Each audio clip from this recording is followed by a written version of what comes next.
All right, on the Pint S for the first time. Oh yeah, it's grippy. Oh man, feels good on the trunk. It's got good program. I don't know what the tire pressure is. It feels like it's a little high for me, but it's alright. It feels good still. Maybe I need to go to a higher tire pressure. Ooh, nose feels a little low for me. Beyond that, feels good.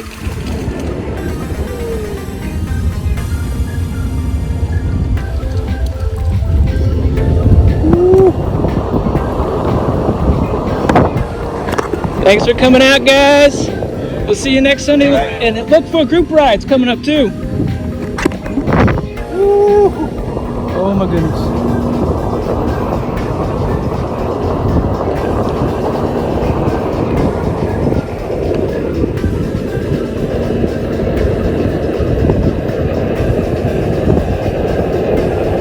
Still not hitting buzz.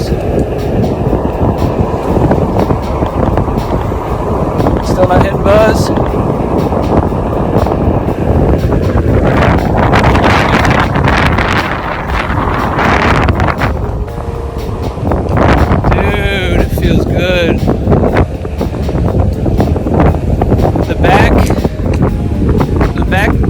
Feels a little bit too cupped on the right back side of my foot, but maybe that's a good thing. I don't know. I'm not used to that.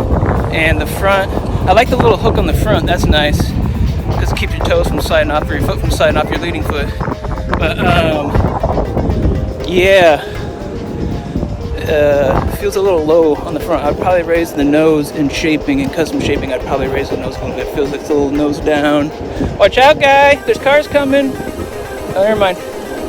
They're parking, okay.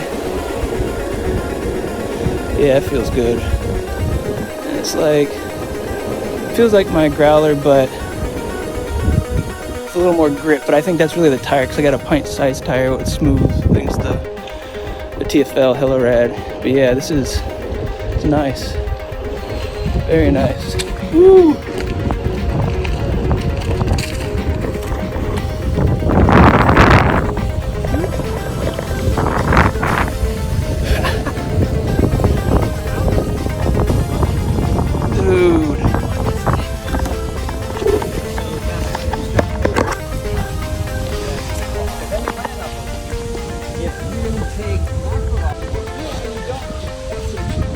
Alright, and now again on my Growler, TFL straight Growler rails with the Grizzly bearings, the TFL float lifesavers.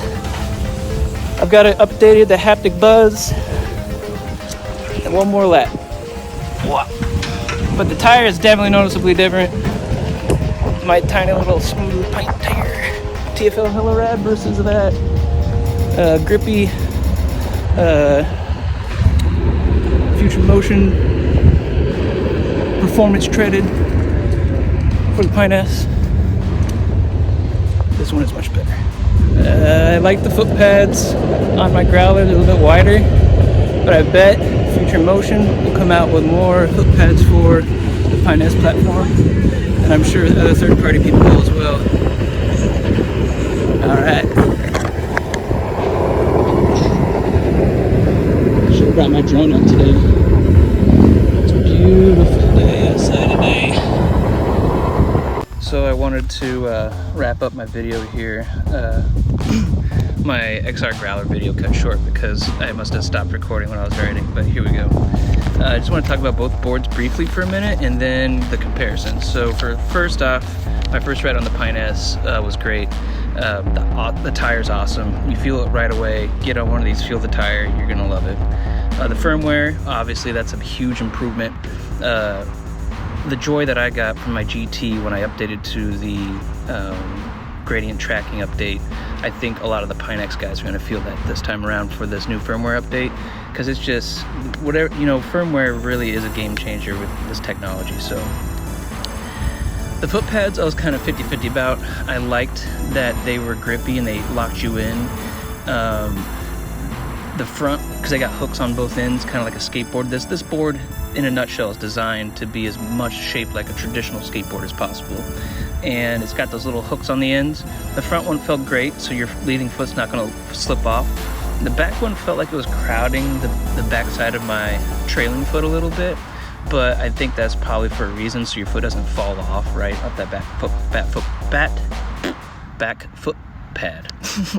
But anyway, it felt a little crowded on the back end. And like I said, it's a narrower body, but man, it's so much faster. Like, you can feel the speed. You can feel the acceleration difference. You can feel that top end speed. I could barely get to haptic buzz because I was a little worried on that smaller form factor, but you know, I pushed it pretty hard.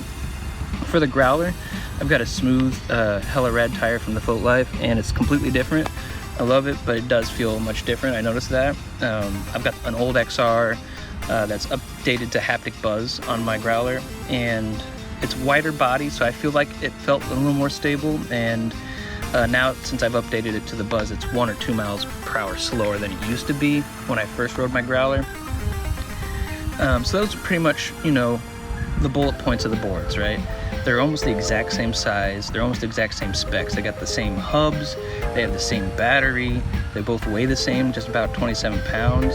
Maybe my Growler's a little light, but not significantly. I mean, the only significant difference between an XR Growler and a Pint S is that the Pint is 9 inches wide, platform, and then the Growler is 10 inches wide. So I had one guy try both boards.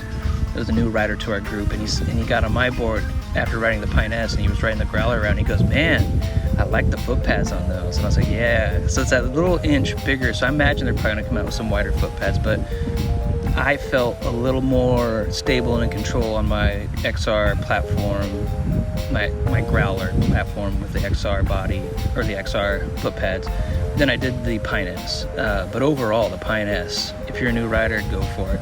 If you're an older rider and you got an XR and you want to try something in this body style, look up some, you know, Growler rails and some mods maybe get into adjusting your board. Which leads me to my next conspiracy theory section of this video. When I was looking at all the specs and seeing how they matched up with all the XR specs, I could only think in my mind that the trade-in program where we were all sending XRs and GTs in for discounts on the GTS, I mean, it would be smart and, you know, environmentally friendly if they recycled those boards, right? So in my mind, I'm thinking a lot of those boards, those XRs that got returned, probably got upcycled into what is now the Pint S, you know? Think about it. So I wonder if they did. I mean, it'd be curious if they ever comment about that, but like, I wonder what happened to all those XRs and those GTs that got sent in. Did they get turned into Pint S's and GTS's? That's my conspiracy theory. Alright guys, float on, be strong, and Godspeed my homies.